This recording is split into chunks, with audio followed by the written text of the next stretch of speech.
स्वागत है आपका पद्मेश न्यूज में। मैं हूं अर्चना मिश्रा। बुलेटिन की शुरुआत में सबसे पहले रुक करते हैं आज की सुर्खियों पर। 9 परीक्षा केंद्रों में आयोजित की गई राष्ट्रीय प्रतिभा खोज चयन परीक्षा। 3000 से अधिक परीक्षार्थियों ने हल किया पर्चा। विकासखंड स्तर पर राष्ट्रीय मींस कम मेरिट परीक्षा में भी परीक्षार्थियों ने दिखाई प्रतिभा। पाथरी के जंगल में एक व्यक्ति की संदिग्ध स्थिति में मौत। मरारमाली समाज 7 नवंबर को करेगा किरनापुर थाने का घेराव। वारासिवनी में महिला कांग्रेस ने जलाया प्रधानमंत्री का पुतला। रसोई गैस के मूल्य में वृद्धि के खिलाफ किया प्रदर्शन। कृषि मंत्री गौरीशंकर बिसेन ने दिए राजस्व अधिकारियों को निर्देश। बीमारी से खराब हुई फसलों का जल्द करें सर्वे। कलार समाज के महासम्मेलन में किया गया सभी समाज के 130 प्रतिष्ठित लोगों का सम्मान। और दिव्यांगों की समस्याओं को लेकर भारतीय निःशक्त चेतना परिषद का हुआ गठन। और अब समाचार विस्तार से। शिक्षा विभाग के निर्देशों के तहत रविवार को जिला मुख्यालय में राष्ट्रीय प्रतिभा खोज और ग्रामीण अंचलों में राष्ट्रीय मींस कम मेरिट परीक्षा का आयोजन किया गया। राष्ट्रीय प्रतिभा खोज परीक्षा के लिए जिले में 9 परीक्षा केंद्र बनाए गए, जहां एक पाली में यह अहम परीक्षा संपन्न हुई। इस परीक्षा के लिए कुल परीक्षार्थियों की दर्ज संख्या 4129 थी, जिसमें से 3384 परीक्षार्थी इस परीक्षा में शामिल हुए। वहीं 745 परीक्षार्थी इस परीक्षा में शामिल नहीं हुए। इस परीक्षा के आयोजन के संबंध में शासकीय उत्कृष्ट विद्यालय के प्राचार्य आर.के. लटारे ने क्या कहा, आइए जानते हैं। हमारे विद्यालय में राष्ट्रीय प्रतिभा खोज प्रथम चयन परीक्षा 2017-18 का आयोजन किया जा रहा है। बालाघाट नगर में कुल 9 केंद्र इस परीक्षा हेतु स्थापित किए गए हैं और हमारे केंद्र पर 660 विद्यार्थी आवंटित किए गए थे, जिनमें से आज परीक्षा में 514 विद्यार्थी उपस्थित हुए हैं, 146 विद्यार्थी अनुपस्थित हैं। ये जो परीक्षा है प्रातः 11 बजे से 2:30 बजे तक संचालित हो रही है और छात्र जो हैं इसमें 3 तरह की परीक्षाओं से के प्रश्न पत्र को हल करेंगे। एक ही प्रश्न पत्र होगा, 3 खंडों में विभक्त होगा। उनको 3 OMR शीट दी जा रही है। छात्रों की सुविधा के लिए पहले घंटे में जो उनको जो परीक्षा देनी है वो मानसिक योग्यता चयन परीक्षा है और दूसरी 2 जो परीक्षा है, एक भाषा बोध है और एक शैक्षिक योग्यता संबंधी है। तो ऐसे 3 OMR शीट उनको दी गई है और इन तीनों में उनको अलग अलग खंड के अपने उत्तर को काले गोले के निशान में काला करना है। कितने अंक का है ये अंक? तो पूरे प्रश्न तो जो होते हैं वो 50-50 प्रश्न हैं और 50 प्रश्न में प्रश्न पत्र का अध्ययन मैंने नहीं किया, लेकिन मेरे ख्याल से संभवतः 100 अंक का या 50 अंक का होगा, लेकिन प्रश्न पत्र में जो प्रश्न है वो 50। इस तरह ब्लॉक स्तर पर कुल 15 परीक्षा केंद्रों में राष्ट्रीय मींस कम मेरिट परीक्षा का आयोजन किया गया, जिसमें परीक्षार्थियों की कुल दर्ज संख्या 5357 थी, जिनमें से 4471 परीक्षार्थी इस परीक्षा में शामिल हुए। वहीं 886 परीक्षार्थी अनुपस्थित रहे। परीक्षा की पारदर्शिता को बनाए रखने के लिए शिक्षा विभाग के द्वारा बेहतर व्यवस्था की गई। नक्सल प्रभावित क्षेत्र के ग्राम पाथरी के पास जंगला गांव के जंगल में एक व्यक्ति की संदिग्ध स्थिति में मौत हो गई। मृतक संतू सिंह बैगा खेती किसानी करता था। जानकारी के अनुसार संतू सिंह बैगा शनिवार की शाम अपने खेत जाने निकला था, लेकिन रात में घर नहीं लौटा। वहीं रविवार की सुबह उसकी लाश जंगल में देखी गई। सूचना मिलने पर एक सैकड़ा पुलिसकर्मी सर्चिंग करते हुए वहां पहुंचे, क्योंकि यह क्षेत्र नक्सली दृष्टि से अति संवेदनशील है। वहां पहुंचकर देखा गया कि संतू सिंह की लाश झुलसी हुई है। माना जाता है कि वन्य प्राणियों का शिकार करने बिछाए गए विद्युत प्रवाहित तारों के संपर्क में आने से संतू सिंह बैगा की मौत हुई है। वारासिवनी में रमाताई बुद्ध विहार में सम्मान समारोह का आयोजन किया गया। कार्यक्रम के दौरान बाबा साहब अम्बेडकर साहित्य वितरण समिति द्वारा आयोजित परीक्षा में प्रथम, द्वितीय और तृतीय स्थान पाने वालों को नगद राशि और प्रमाण पत्र देकर सम्मानित किया गया। मैं डॉक्टर आर.के. डोंगरे, उपाध्यक्ष रमाबाई बुद्ध विहार, वार्ड नंबर 4 वारासिवनी। तो आज का जो ये कार्यक्रम है, भगवान बुद्ध और डॉक्टर बाबा साहेब अम्बेडकर साहित्य वितरण समिति का गठन कुछ दिन पूर्व किया गया था। हमने सोचा कि भगवान बुद्ध और डॉक्टर बाबा साहेब अम्बेडकर के ज्ञान को जन जन तक पहुंचाने, उनके प्रचार प्रसार करने और उनका लाभ लोगों तक मिलने के लिए एक समिति गठित किया जाए और उस समिति के माध्यम से उसके प्रचार प्रसार, उसके ज्ञान को दूर दूर तक फैलाने के लिए समिति ने जिम्मा लिया है। और उसी तारतम्य में 29 अक्टूबर 2017 रविवार को एक परीक्षा का आयोजन किया गया और उस परीक्षा में किरनापुर क्षेत्र के ग्राम कटंगी में मरार समाज के व्यक्ति लक्ष्मण पांचे और उसके परिवार को धमकाने के मामले में दूसरे पक्ष पर कार्रवाई की मांग को लेकर मरार माली समाज भी सामने आ गया है। पूर्व विधायक रामकिशोर कावरे ने 7 नवंबर को आंदोलन की चेतावनी दी है। पूर्व विधायक श्री कावरे ने बताया कि लक्ष्मण पांचे से कुछ असामाजिक तत्वों ने मारपीट की थी और रिपोर्ट कराने पर यही असामाजिक तत्व पुलिस पटले और पुलिस कर्मचारी भी पीड़ित को धमका रहे हैं। उन्होंने पुलिस अधीक्षक से तत्काल दोषियों पर कार्रवाई की मांग की है, अन्यथा 7 नवंबर को आंदोलन और 15 नवंबर को मुख्यमंत्री के बालाघाट आगमन पर उनके समक्ष पूरा मामला उठाने की बात कही है। लक्ष्मण पांचे के परिवार और हमारे वहाँ के मरार माली समाज के हमारे समिति के अध्यक्ष हैं, हमारे ग्राम पंचायत के उप सरपंच बाहें जी हैं, उनको चौक पे जाके गाली दिया, डराने का काम किया, धमकाने का काम किया कि तुम केस को वापस लो। मैं तो पुलिस पटेल हूँ, थाने में तो टीआई मेरी सुनता है और बोले मैं आधे घंटे के अंदर इनकी जमानत करके ला लूँगा, तुम लोग कुछ नहीं बिगाड़ पाओगे और फिर आएगा तो फिर मारेंगे, ऐसे उसने कहा। और आधे 1 घंटे के बाद उसने उनकी जमानत करा के टीआई से मिल करके उन्होंने कर लिया।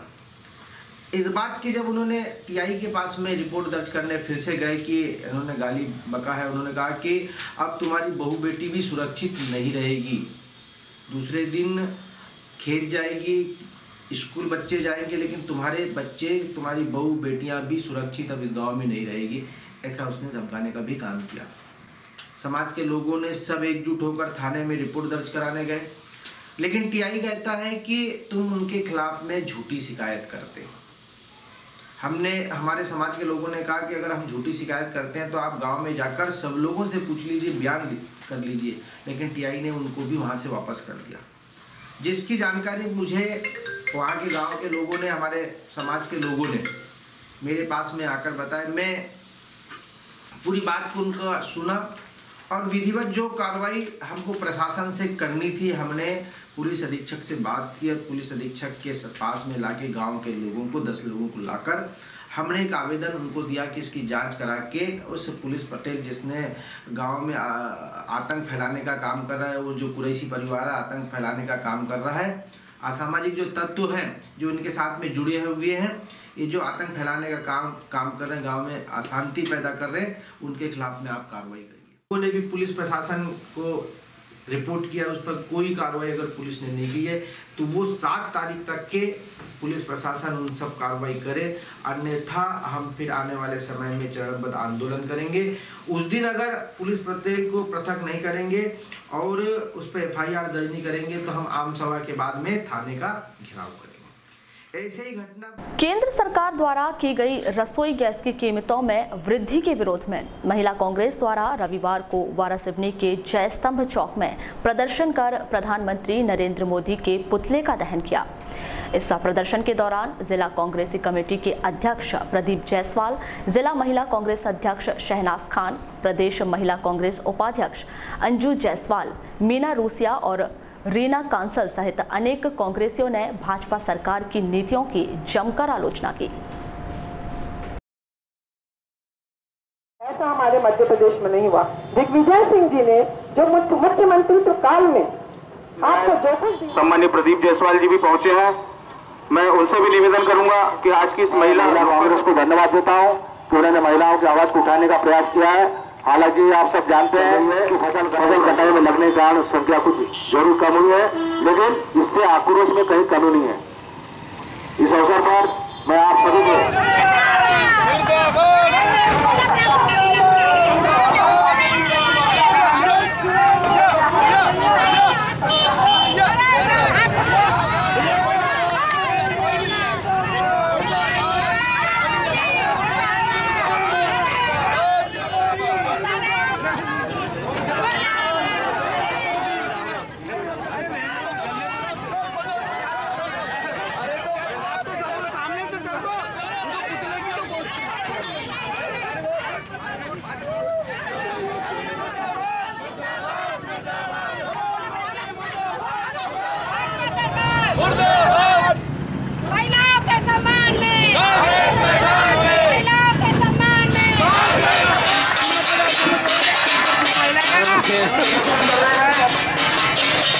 आज ब्लॉक महिला कांग्रेस के तत्वाधान में हम जिला महिला कांग्रेस और प्रदेश महिला कांग्रेस के आह्वान पर शिवराज सिंह जी और नरेंद्र मोदी का पुतला दहन किया गया। इसका मुख्य कारण ये है कि जो 16 महीने में उन्होंने 19 बार गैस के दाम बढ़ाए, महिलाओं पे महंगाई की मार डाली, उसके विरोध में। दूसरा तो ये लोग जिन बातों का विरोध करते थे और आज तो कांग्रेस के टाइम जितना दाम बढ़ता था उससे 10 गुना ज्यादा दाम बढ़ रहा है। आज सब लोगों को अंतर समझ में गया कांग्रेस बीजेपी का। कांग्रेस के समय हमारे पत्रकार साथी जानते हैं अंतर्राष्ट्रीय बाजार में कच्चे तेल की कीमत कितनी थी, और जब कच्चे तेल की कीमत बढ़ती थी इस कारण रसोई गैस का रेट बढ़ता था, पेट्रोल डीजल का रेट बढ़ता था। आज हमारे जागरूक पत्रकार साथी जानते हैं अंतर्राष्ट्रीय बाजार में आज कच्चे तेल की कीमत कांग्रेस के समय से आज आधी हो गई है। जब कच्चे तेल की कीमत आधी हो गई तो आज पेट्रोल डीजल रसोई गैस का दाम भी आधा कम हो जाना था। लेकिन ये ज्ञान बांटने वाली सरकार और कांग्रेस को बदनाम करने की राजनीति करने वाली सरकार, ये नरेंद्र मोदी, शिवराज चौहान आज जनता के ऊपर महंगाई का बोझ पे बोझ डाले जा रहे हैं। आज उनकी कथनी करने का अंतर जनता को समझ में आ गया है। ताजमहल पर, कभी आते बाबरी मस्जिद पर, कभी आ जाते हैं ये शाहजहां पर, तो कभी औरंगजेब पर। तो ये क्या है, हमें क्या करना है? उन्होंने जो दिया हमारे देश के लिए उससे हमारे देश को आमदनी ही है, नुकसान नहीं है। लेकिन क्योंकि एक वर्ग को इन्हें प्रताड़ित करना है, एक वर्ग को इन्हें टारगेट बनाना है, जो है मुस्लिम समुदाय। आए दिन इनके साधु संत बैठे, एक नेता बैठता इनका बीजेपी का, उसके आजू बाजू 4 साधु। देखा होगा आपने, राधे माँ का डांस भी देखा होगा आपने, राम रहीम वालों की हरकतें देखी होंगी। ये सब आपके नजरों के सामने हुआ है। ये भारतीय जनता पार्टी के शासन में होता है। नोटबंदी, काला धन, वो क्या नाम है उसके साधु बाबा का, रामदेव, बड़े कूद के बड़े एक्सरसाइज कर करके बताया था काला धन लाना है, काला, हर गरीब लखपति हो रहा था। आज हम फकीरी के रास्ते पर आ गए, तो वो हर गरीब को लखपति बना रहा था। कहाँ गया काला?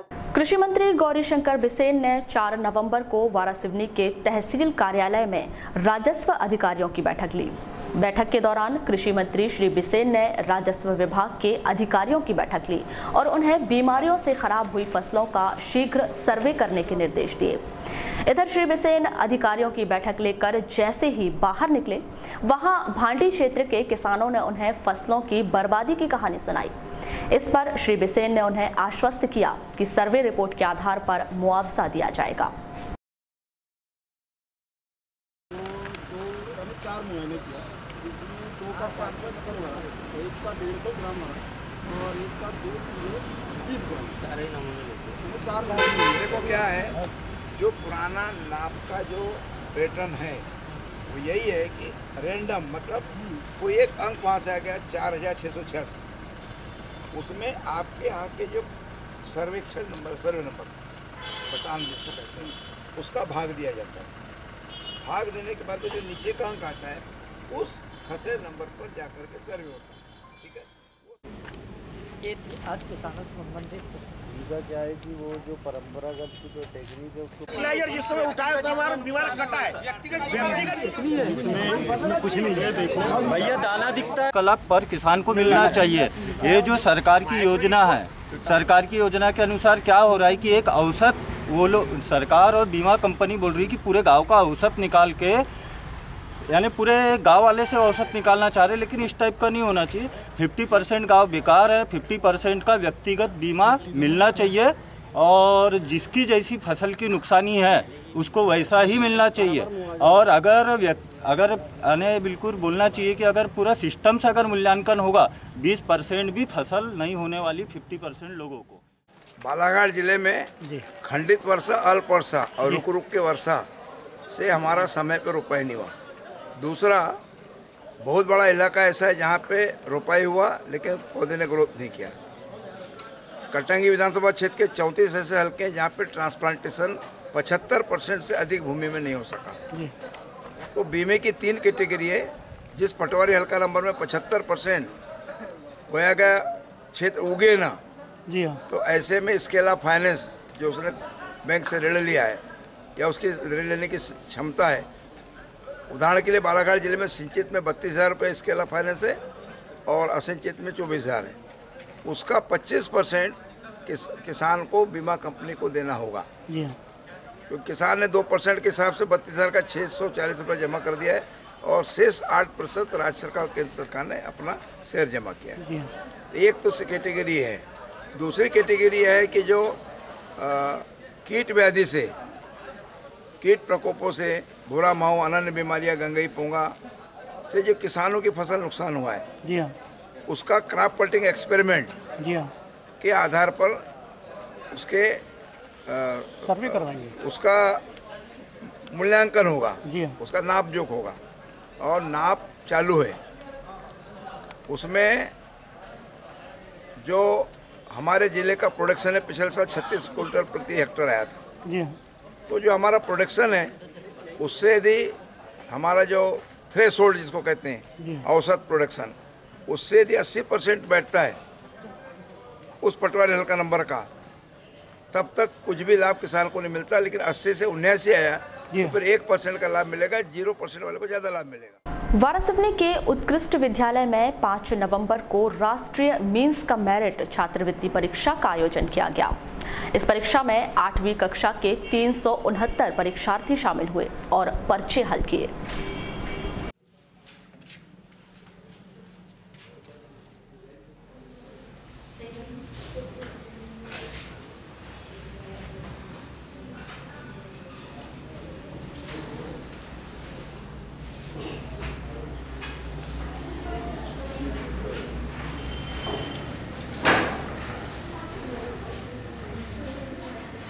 NMMS एग्ज़ाम है, राष्ट्रीय मीन्स का मेरिट छात्रवृत्ति चयन परीक्षा 2017-18। इसमें मिडिल स्कूल के कक्षा 8वीं के परीक्षार्थी जो है ऑनलाइन फॉर्म भरते हैं और ये राष्ट्रीय स्तर की परीक्षा है। तो उसके 431 बच्चे यहाँ के लिए मतलब दर्ज माने गए हैं। उसमें से 62 अनुपस्थित हैं और 369 परीक्षार्थी परीक्षा में बैठे हैं। आज मेरिट कम परीक्षा कराने के पीछे शासन की क्या मंशा है? शासन की मंशा यही है कि मतलब इसमें छात्रवृत्ति परीक्षा असली में, तो गवर्नमेंट जो है अच्छे बच्चों को सिलेक्ट करके राष्ट्र के लिए अच्छे नागरिक और अच्छे मतलब कार्यकर्ता तैयार हों, उसके लिए जो है अच्छे छात्रों को बढ़ावा देने के लिए और छात्रवृत्ति प्रदान करती है। तो अच्छे बच्चों को सिलेक्ट करने के लिए चयन परीक्षा। वारासिवनी के खिलिया मुठिया देव परिसर में गोवारी समाज सेवा मंडल की बैठक रविवार को आयोजित की गई। इस दौरान नगर समिति का गठन भी किया गया। अपने लोगों को लाना पड़ेगा, बिठा लो यहीं पर, बिठा लो, ऐसी बात नहीं है।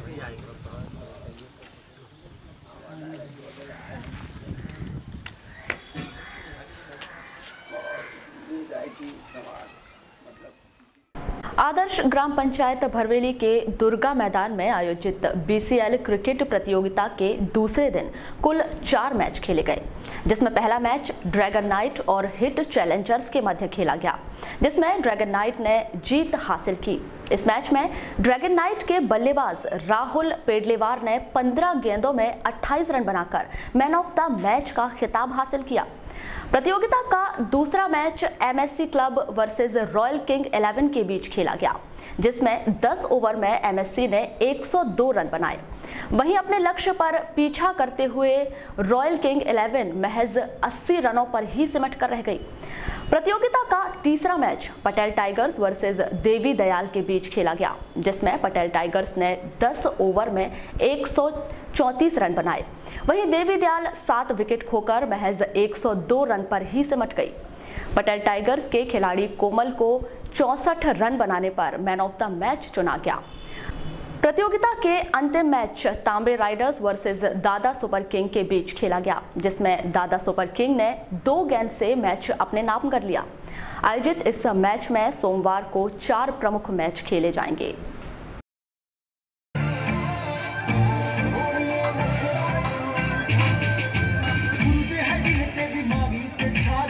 और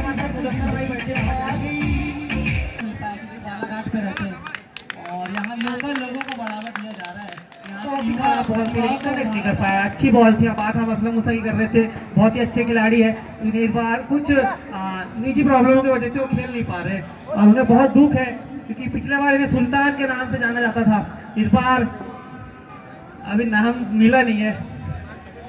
और बहुत ही बढ़िया बॉल विशाल दावे को हिट मारने, इसका मतलब गेंदबाज बहुत ही। मध्य प्रदेश वक्फ बोर्ड भोपाल से मिले निर्देशों के तहत रविवार को अंजुमन शादी हॉल में जिला वक्फ कमेटी और तहसील अध्यक्षों की बैठक आहूत की गई, जिसमें जिले भर में वक्फ की संपत्तियों का पता लगाए जाने, वक्फ पार्टियों को अतिक्रमण से मुक्त कराए जाने, वक्फ द्वारा किराए पर दिए गए भवन, कॉम्प्लेक्स, दुकानों, भूमि आदि का किराया कलेक्टर गाइडलाइन के तहत निर्धारित किए जाने सहित अन्य प्रमुख मुद्दों पर चर्चा की गई। साथ ही तहसील स्तरों पर कार्य करने के लिए पदाधिकारियों के प्रभार सौंपा गया। बैठक के बाद वक्फ किराएदारों की एक बैठक बुलाई जाएगी, जिसमें सर्वसम्मति से किराए को बढ़ाए जाने सहित अन्य मुद्दों पर विचार विमर्श किया जाएगा।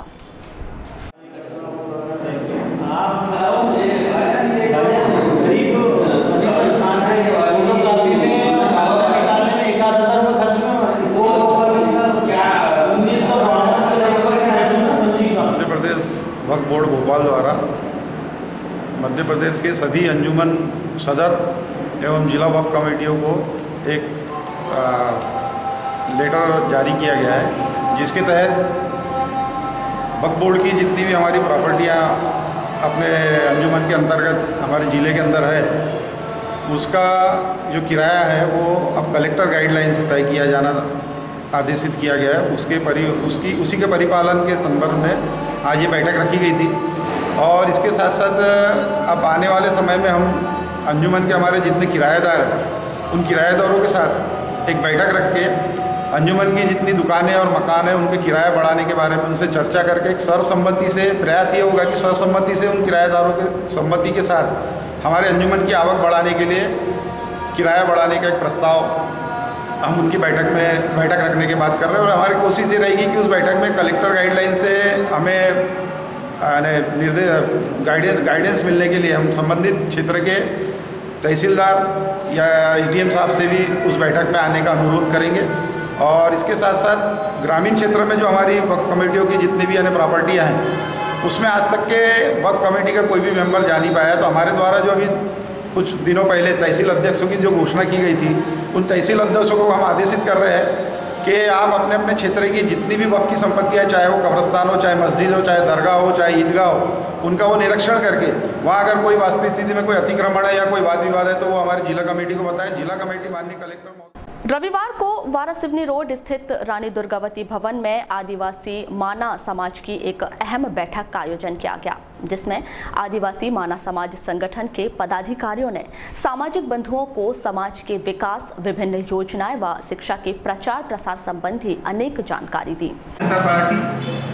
बाकी उसके पीछे संगठन का हाथ है और उसका संगठन है आरएसएस, राष्ट्रीय स्वयंसेवक संघ। जब तक के संगठन मजबूत नहीं होगा तब तक कोई पार्टी काम नहीं कर सकती। इसीलिए हमको यदि अपने समाज को आगे बढ़ाना है तो हमारा समाज तो बढ़ेगा, बाकी समाज के लोगों को पहले संगठित होना पड़ेगा और संगठन को पहले मजबूत करना होगा। इसके साथ साथ में व्यवसाय के क्षेत्र में हमारा समाज बिल्कुल निरंक है। यदि कोई युवा वर्ग का साथी यदि व्यवसाय के क्षेत्र में आता है तो हमको उसको प्रोत्साहन देना पड़ेगा। जब तक कि हमारा प्रोत्साहन नहीं होगा उसको या हमारा प्रोत्साहन उसको नहीं मिलेगा तब तक कि वो नया युवक जो व्यवसाय के क्षेत्र में आगे बढ़ रहा है वो कुछ नहीं कर सकेगा। आयोजित इस बैठक के संदर्भ में की गई चर्चा के दौरान माना समाज संगठन के सचिव धनराज सिराने ने बताया कि समाज में शिक्षा की कमी से समाज के लोगों में जानकारी का अभाव है, जिसके चलते समाज का विकास नहीं हो पा रहा है। इसीलिए बैठक का आयोजन समाज में जन जागृति लाने के लिए किया गया है। मैं धनराज सिराने। सर बताएं आज किस प्रकार कार्यक्रम आज माना समाज जो है उसकी एक आम बैठक आहूत की गई है। बालाघाट में जितना माना समाज के जो लोग निवास कर रहे हैं यहाँ स्थायी रूप से उन लोगों का एक संगठन बनाया गया है। और यह संगठन इसलिए बनाया गया कि अपन जो हमारे समाज के जो पिछड़े हुए जो लोग हैं, जो दबे कुचले जो लोग हैं या विकास की धारा से जो छूट गए हैं, ऐसे लोगों के विकास के लिए योजनाएं तैयार की जा रही है। उनके लिए मार्ग प्रशस्त करने के लिए हम लोगों ने अपने समाज का यहाँ गठन किया है और ये समाज उनके विकास के लिए काम करेगा। उन्हीं योजनाओं पर चर्चा चल रही है। कलार समाज के महासम्मेलन का आयोजन शनिवार शाम उत्कृष्ट विद्यालय के मैदान में किया गया। इस महासम्मेलन को संबोधित करते हुए कृषि मंत्री गौरीशंकर बिसेन ने कहा कि कलार समाज द्वारा सभी समाज के लोगों को सम्मानित करने का जो कार्य किया जा रहा है वह सराहनीय है। महासम्मेलन में पधारे सिवनी के विधायक मुनमुन राय ने भी यहाँ के कलार समाज की सामाजिक एकता की तारीफ की। सुहेल खान भी मेरे साथ में है, जो हमेशा जो भी कार्यक्रम हो, जो भी चीज हो, समाज की बात आई। हमारा खून एक है, तो हम कहां से कलार हो गए, हम कहां से बिसेन हो गए, हम कहां से पंडित हो गए। गर्व करने की बात है कि हम सब एक हैं, हम भारतीय हैं, हम इंसान हैं। और अगर यह भावना आज बालाघाट से अगर पैदा होती है तो वास्तव में जो मध्य प्रदेश नहीं देश के लिए एक बहुत बड़ी शक्ति बनकर आएगी।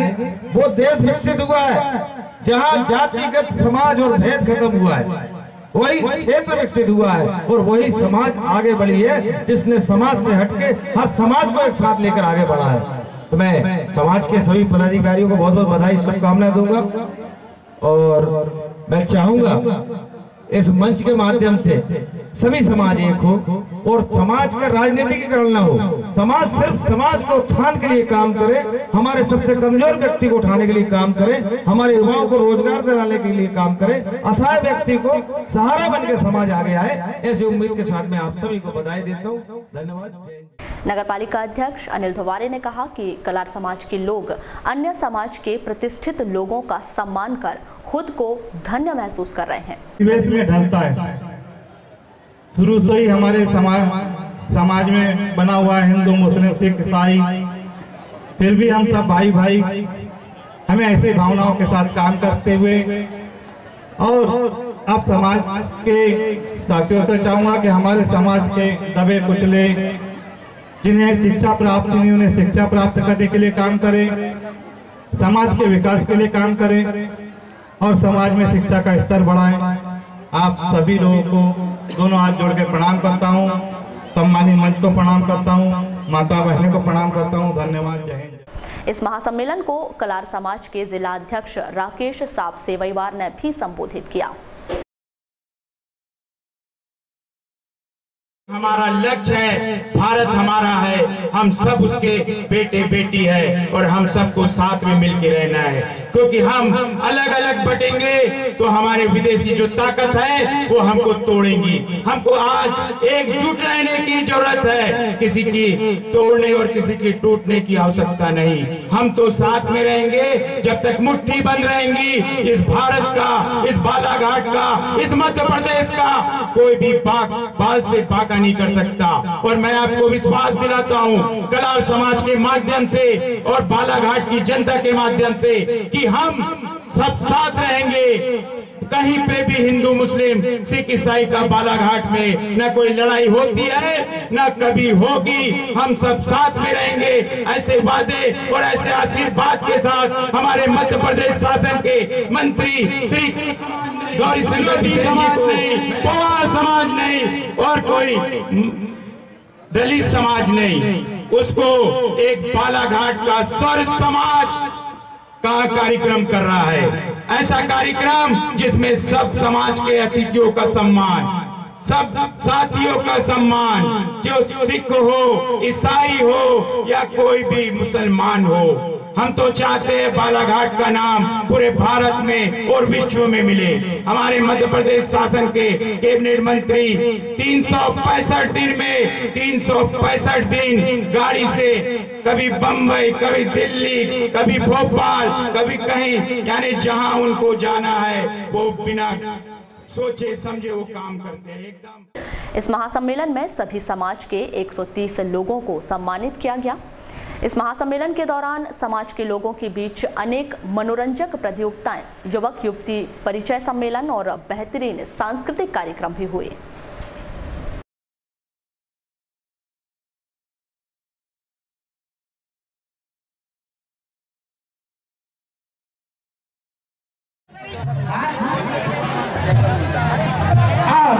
मैं यहाँ पर सामान्य अतिथि महोदय से निवेदन करूँगा, सामान्य अतिथि महोदय अपने स्थान में यहाँ पर सभी लोगों से निवेदन करूँगा, इसका सम्मान यहाँ पर अतिथि गिरधर हैं, सम्मानित अतिथि महोदय को विराजित करें, कुर्सी नीचे उठा लें, हमारे श्री केशवर जी का हार्दिक अभिनंदन।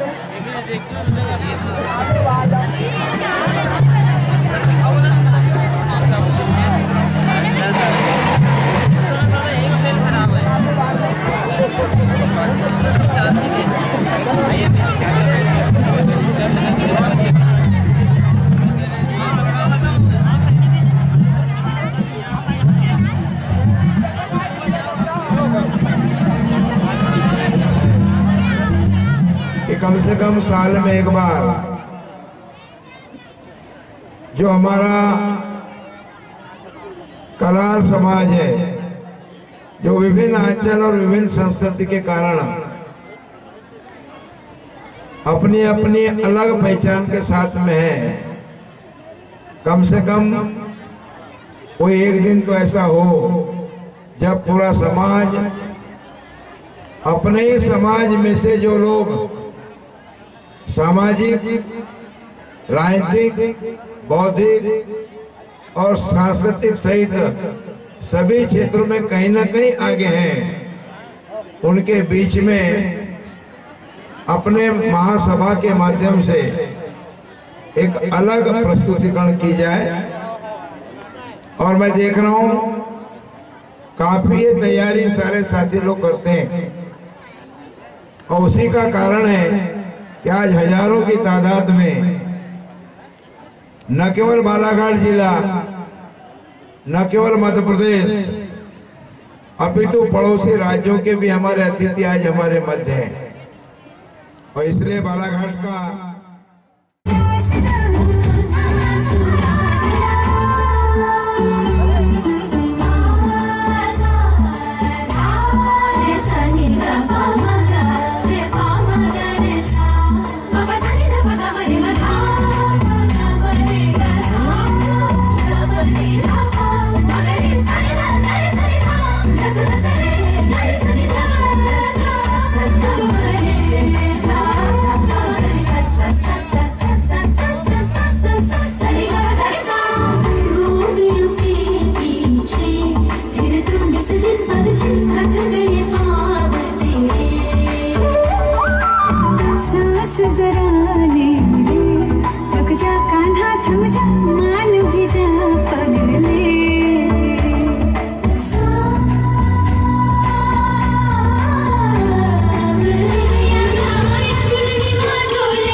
डॉक्टर अंबेडकर सामुदायिक भवन में रविवार को भारतीय निःशक्त चेतना परिषद की आवश्यक बैठक आहूत की गई, जिसमें बड़ी संख्या में दिव्यांगजनों ने हिस्सा लिया।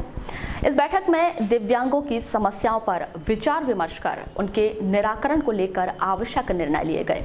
वहीं इस बैठक में जिला कार्यकारिणी की घोषणा की गई, जिसमें अमन नामदेव को सर्वसम्मति से जिला अध्यक्ष बनाया गया। वहीं उपाध्यक्ष की जिम्मेदारी मीनाक्षी पटले को सौंपी गई है। इस संबंध में संगठन पदाधिकारी शील रत्न बंसोड़ ने आवश्यक जानकारी दी। जी, मेरा नाम शील रत्न बंसोड़ है, मैं यहीं बालाघाट में रहता हूँ। आज जो बैठक रखी गई, क्या उद्देश्य है?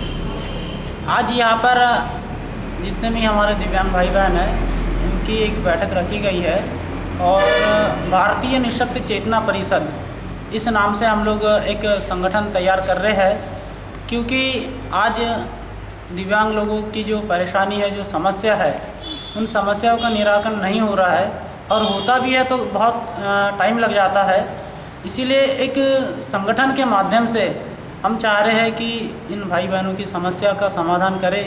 और जैसे बालाघाट ज़िले में ना ब्लाइंड स्कूल है, ना कोई विशेष विद्यालय है और ना कोई अच्छी तरह से छात्रावास है, तो हम चाहेंगे कि यहाँ पर एक ब्लाइंड स्कूल खुले ताकि ब्रेल लिपि यहाँ पे जो ब्लाइंड भाई बहन है ये भी सीख सके और शिक्षा के क्षेत्र में काफ़ी तरक्की करे, ऐसा हम चाहेंगे।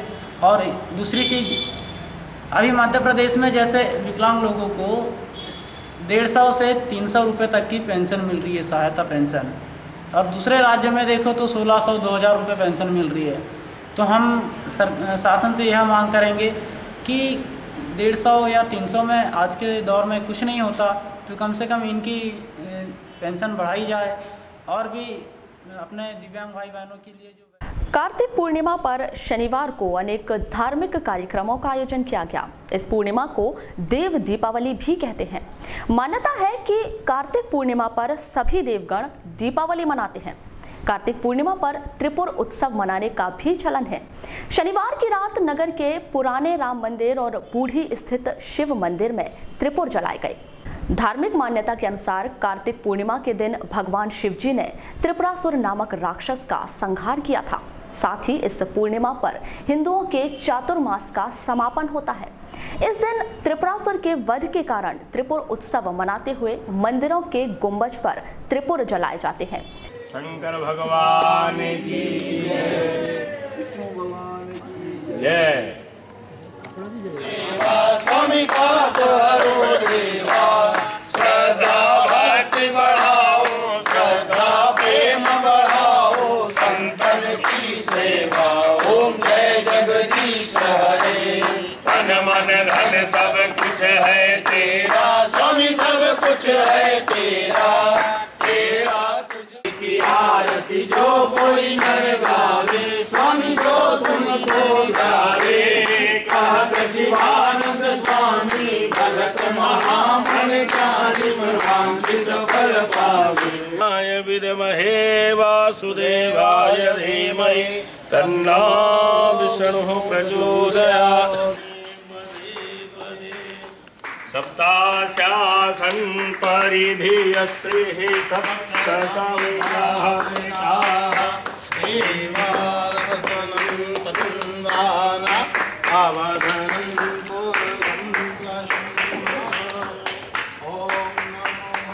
पदे पदे परिपूज्य के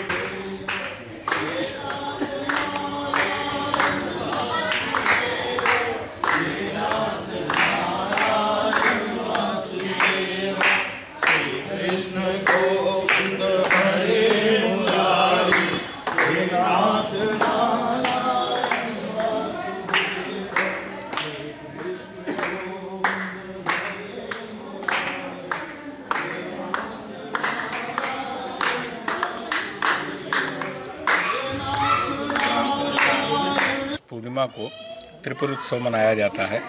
राम मंदिरों में, विष्णु जी के मंदिर में, मंदिर के ऊपर गुम्बज में चढ़ करके और लाखों की संख्या में, हजारों की संख्या में बत्तियों प्रज्वलित की जाती हैं। घी की भिगोई बत्तियों का प्रज्वलन किया जाता है। ये प्रथा बहुत पूर्व प्रथा है। त्रिपुरासुर नाम का राक्षस था जिसका तीनों लोकों में उसका राज्य हो गया था। देवताओं को परेशान कर रहा था, तो भगवान शिव ने इसका संहार किया था त्रिपुरासुर नाम के राक्षस का। इसका मेन उद्देश्य ये है कि जो 4 महीने का चातुर्मास पर्व होता है उसमें पूरे धार्मिक कार्यक्रम होते हैं। तो आज के दिन से ये बुराइयों को समाप्त कर दिया जाता है। जो राक्षसों का है वो संहार हो जाता है, बुराइयां समाप्त हो जाती हैं और लोग अच्छे धार्मिक कार्य की ओर, आगे की ओर प्रस्थान करते हैं कल के दिन से। तो वही उत्सव है ये, बड़े उत्साह के साथ में राम मंदिरों में मनाया जाता है। हमारे पुराने श्री राम मंदिर में बहुत वर्षों से, लगभग 20 वर्ष से भी इस आयोजन को बड़ा रूप, विशाल रूप दिया गया है और हजारों की संख्या में बत्तियां प्रज्वलित की जाती हैं नगर के बूढ़ी स्थित शिव मंदिर में भी कार्तिक पूर्णिमा की रात त्रिपुर जलाए गए।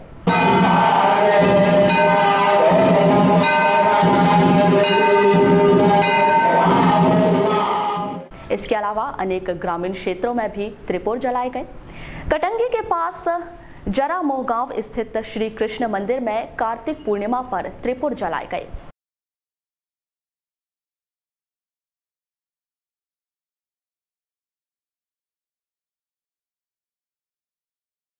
अनेक मंदिरों में इस दिन भजन कीर्तन भी किए गए।